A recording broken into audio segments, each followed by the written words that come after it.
berkenaan dengan bagaimana nak hidup bersama Allah. Pertama sekalinya, kena memahami bahawa jangan merasa pandai, tetapi kena pandai merasa. Okay. Ya. Kedua, kalau kita tak dapat hidup bersama Allah, kita carilah orang yang telah hidup bersama Allah dan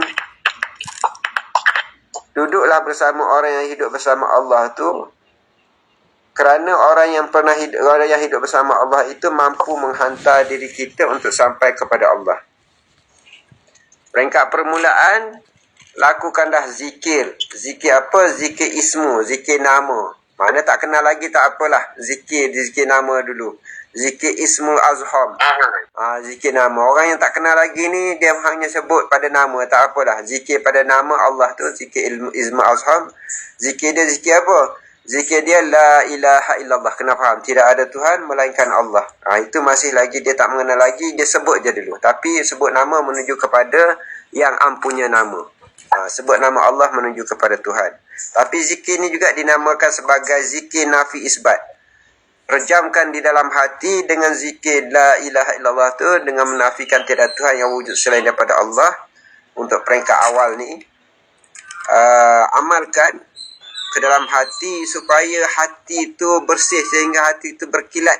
Bila hati dah bersih, maka mudahlah cahaya hidayah atau cahaya nur ilahi tu masuk ke dalam hati. Jadi nak membersihkan tu, bersihkan hati dulu dengan berzikir dengan la ilaha illallah, zikir ismul azham tu ataupun zikir nafi isbat tu, sehingga hati tu bersih.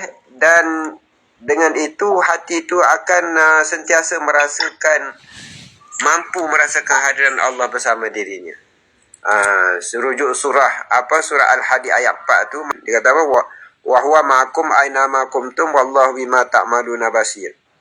Maknanya dia bersama kamu di mana saja kamu berada, dan Allah Maha melihat apa yang kamu kerjakan.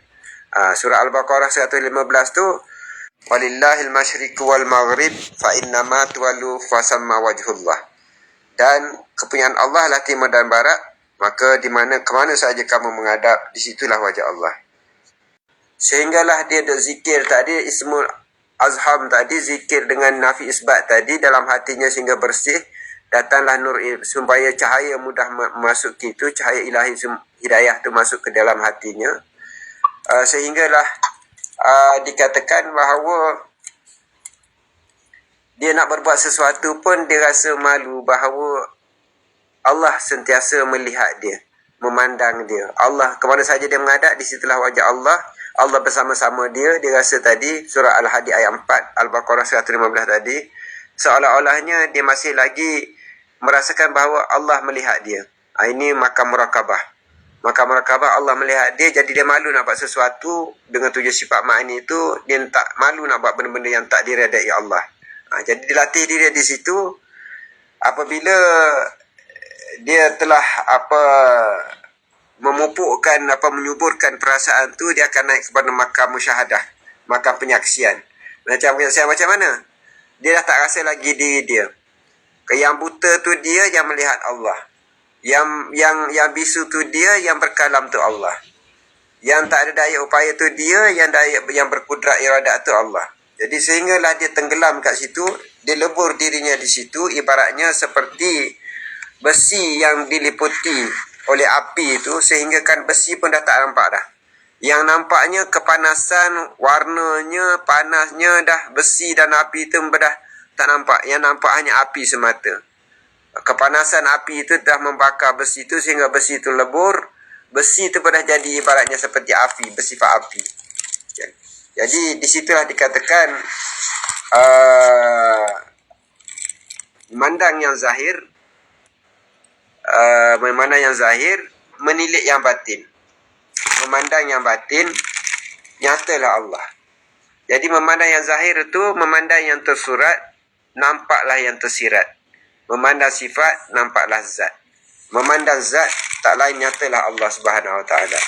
Jadi di situ ibaratkan bahawa Nur Muhammad pun telah sedar, telah faham dirinya bahawa dirinya tu tak ada. Dirinya sebenarnya dirinya pun tak ada. Dia hanya sarung saja, normal. Yang ada hanyalah Nurullah ataupun zat. Zat yang ada pada yang menghidupkan Nur Muhammad. Okey. Okey. Jadi bahawa kita sedar bahawa hayat yang hidup tu dia yang berbuat, bukan kita.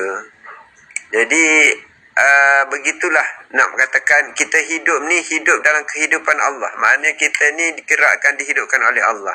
Kita kita sarung bekas je macam. Jadi kalau dia ada kesedaran, ada kefahaman bahawa hidup ni bukan dia yang hidup, Allah yang hidup, menghidupkan. Dia hanya mengikut je macam ibarat kata air yang mengalir, mengikut sungai, mengikut arus. Ataupun skrip. Kita ni melakukan skrip saja. Kita wayang je dia tok dalam. Jadi kalau ke dalam kesedaran begitu, barulah kita boleh ambil faham bahawa kehendak kita tu bukan kehendak kita, mengikut kehendak Allah. Pemikiran kita ataupun keinginan kita tu bukan keinginan kita, mengikut kehendak keinginan Allah. Kita ni tidak ada daya upaya.